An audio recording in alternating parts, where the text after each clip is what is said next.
종일토록 멍하니 앉아 어떤 공상 그리할까 쉽가는 꿈을 꾸나.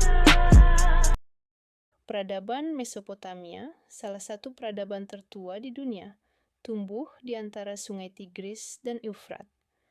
Nama Mesopotamia sendiri berasal dari bahasa Yunani, yang berarti di antara sungai-sungai.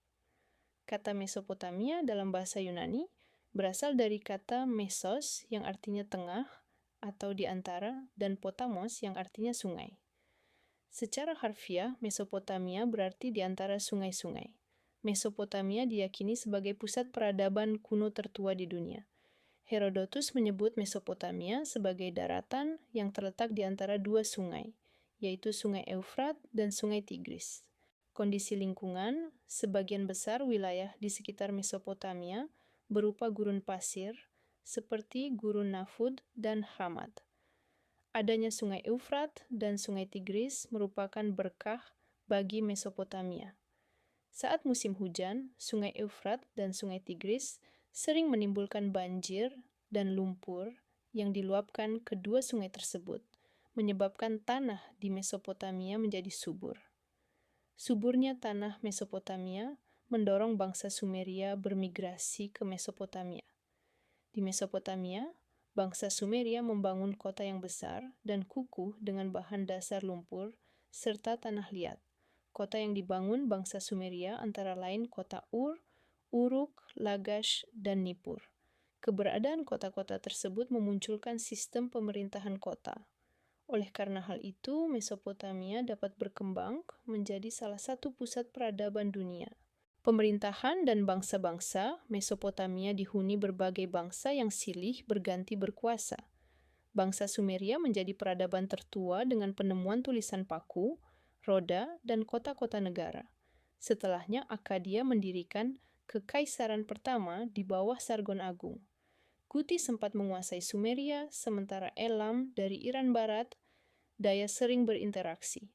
Amori membangun Babilonia dengan Raja Hammurabi dan hukumnya, lalu Asyur tampil sebagai kekuatan militer besar. Khaldea membawa kejayaan Babilonia baru di bawah Nebukadnezar kedua dengan astronomi dan taman gantung.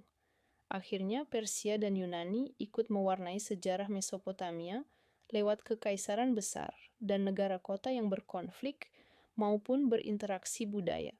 Struktur masyarakat Mesopotamia bersifat hierarkis dan umumnya dibagi menjadi 4 lapisan.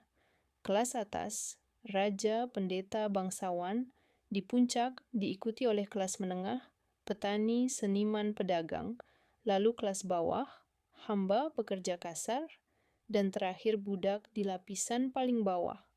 Struktur ini menunjukkan mobilitas sosial yang sangat terbatas, dengan posisi seseorang ditentukan oleh kelahiran, kekayaan, atau keturunan. Sistem kepercayaan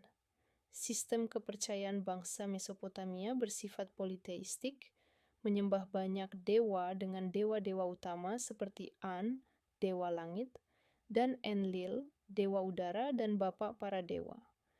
Mereka membangun bangunan bertingkat megah yang disebut zigurat sebagai tempat tinggal dewa.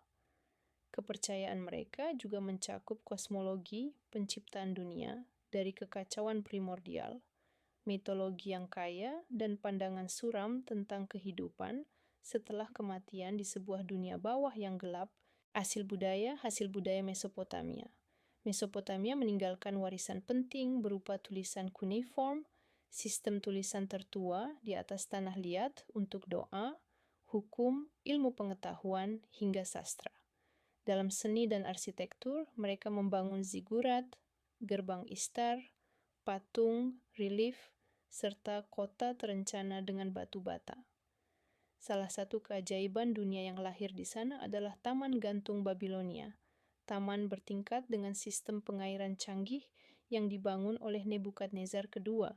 Pengaruh Mesopotamia hingga kini, warisan Mesopotamia masih terasa sampai sekarang, antara lain, sistem kalender bulan 12, bulan per tahun, 30 hari per bulan, tulisan praktis yang membuka zaman sejarah, sistem bilangan 60 untuk hitungan waktu, detik, menit, jam, teknologi roda yang menjadi dasar transportasi dan mekanik, serta hukum tertulis, kodeks, sebagai cikal bakal sistem keadilan modern.